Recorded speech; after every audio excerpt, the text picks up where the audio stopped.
चलिए question number 5 example कैसे सीना प्रायिकता का, है ना। देखते हैं कहा क्या है, एक पासा एक बार फेंका जाता है। क्वेश्चन नंबर 4 में हम देखे थे कि एक ही बार दो पासे को फेंका गया था, लेकिन यहाँ क्या है, एक ही पासे को और एक ही बार फेंका गया। जब हम एक पासे को एक बार फेंकते हैं तो क्या क्या संख्या आने की संभावना है। तो जब एक पासे को एक बार फेंकते हैं ना, क्या आएगा, या तो 1 आएगा, या फिर 2 आएगा, या तो 3 आएगा, 4 आएगा, 5 आएगा या 6 आएगा। मतलब संभावनाएं अगर हम देखें, घटनाएं देखें, क्या क्या आने का घटना है, संभावना है, तो 1 2 3 4 5 6, यही 6 संख्या आने का संभावना है। अब क्वेश्चन में कहा क्या, तो निम्नलिखित को प्राप्त करने की प्रायिकता ज्ञात कीजिए। पहला नंबर क्वेश्चन दिया, इसमें 2 क्वेश्चन दिया है, 5 नंबर में 2 क्वेश्चन है। पहला क्वेश्चन का है एक सम अभाज्य संख्या। 2 तरह की बात देखना, समझना है इस क्वेश्चन को, बड़ा ही अच्छा सा क्वेश्चन है लेकिन बड़ा आसान क्वेश्चन है। बोला एक सम अभाज्य संख्या आने की प्रायिकता। तो सबसे पहले हम ये ढूंढना पड़ेगा कि एक सम अभाज्य संख्या आने की घटना कितनी है, चांसेस क्या बनते हैं। तो उसके लिए हमें तो पहले ये दोनों टर्म को समझना पड़ेगा। अभाज्य संख्या क्या होता है, तो अभाज्य संख्या क्या है बताओ, किसी को पता है अभाज्य संख्या?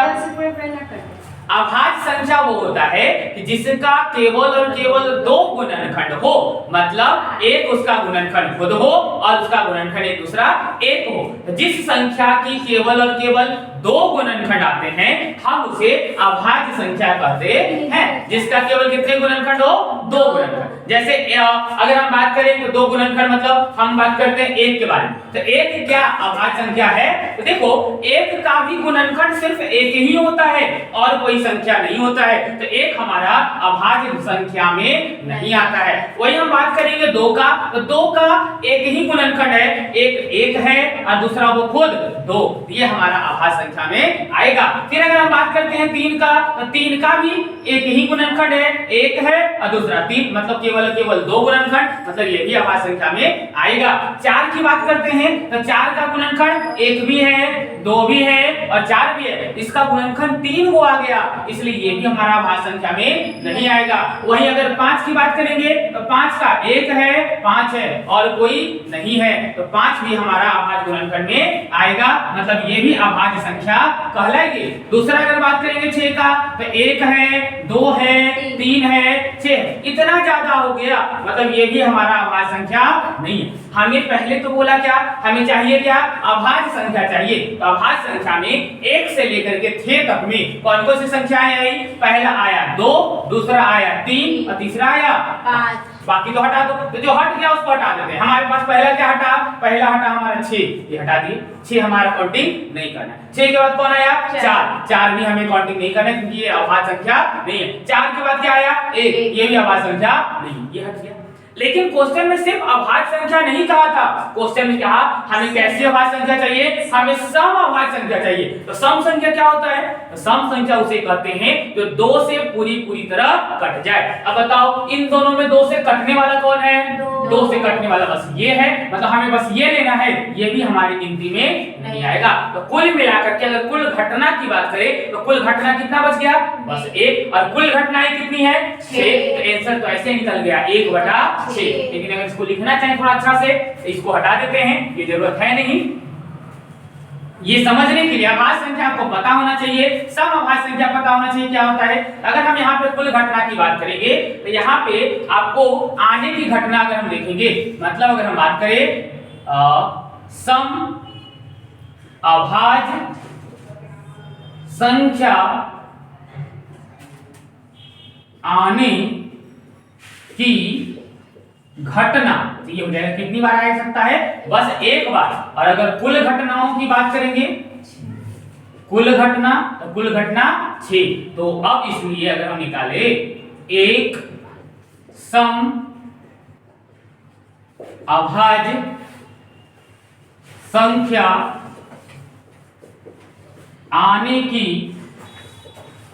प्रायिकता, अगर एक सम संख्या आने की प्रायिकता देखेंगे तो कुल ये आने की घटना था 1 और कुल घटना था 6, आंसर हो जाएगा हमारा 1/6। इसी में एक और क्वेश्चन वो भी समझ लेते हैं। ये पहला नंबर हो गया हमारा, यहाँ हम इसको दूसरा नंबर भी देख लेते हैं। अगर हम दूसरा नंबर देखना चाहें, क्या कर रहा है क्वेश्चन क्वेश्चन में, तो क्वेश्चन में कहा है 3 का एक गुणज हमें चाहिए। हमें क्या चाहिए? हमें चाहिए 3 का एक गुणज। हमें चाहिए 3 का गुणज। पहले तो ये समझना 3 का गुणज मतलब क्या? ये कहा 3 का गुणज, कोई जान रहे 3 का गुणज क्या होता है? 3 का गुणज मतलब हो गया जो 3 के टेबल में आता हो। सिंपल बात, 3 के पहाड़ा में जो भी आएगा वो क्या होगा? 3 का गुणज। मतलब एक तरह से ये भी कर सकते हैं 3 से कटने वाली वो सारी संख्याएं 3 का गुणज कहलाता है। अब ये देखो, ये तो था इसके लिए। अब हम यहाँ अगर देखें तो हमारे पास संख्या वही हो जाएगी 1 2 3 4 और 5 6। अब हमें इसमें चाहिए क्या? तो इसमें हमें वो संख्याएं लिखनी है जो 3 से कटता हो या 3 के टेबल में आता हो। बताइए, 1 क्या 3 से कटता है? नहीं, ये नहीं होगा। 2 कटता है? ये भी नहीं होगा। 3 कटेगा? ये होगा। 4 कटेगा? नहीं। 5 कटेगा? नहीं। 6 कटेगा? हाँ, ये होगा। मतलब कुल कितनी घटनाएं दिख गई? 2। तो हम अगर लिखेंगे 3 के एक गुणज आने की घटना, तो कितनी बार आने के चांसेस है? 2 बार। और कुल घटनाएं कितनी? 6। कुल घटना हो गया 6। अब अगर हम यहाँ से प्रायिकता निकालना चाहेंगे, इसको हटा दीजिए इधर। अगर हम यहाँ से प्रायिकता शॉर्ट में लिख देते हैं, 3 के गुणज आने की प्रायिकता, पूरा लिखिएगा 3 के गुणज आने की प्रायिकता। तो 3 के गुणज आने की प्रायिकता हम देखेंगे तो आया की संभावना कितना? 2 और बटा में 6। अब अगर इसको कैंसिल करोगे कितने बार में? तो ये हो जाएगा 1 बटा में 3। हमारा आंसर हो जाएगा 1 बटा में 3। क्लियर है?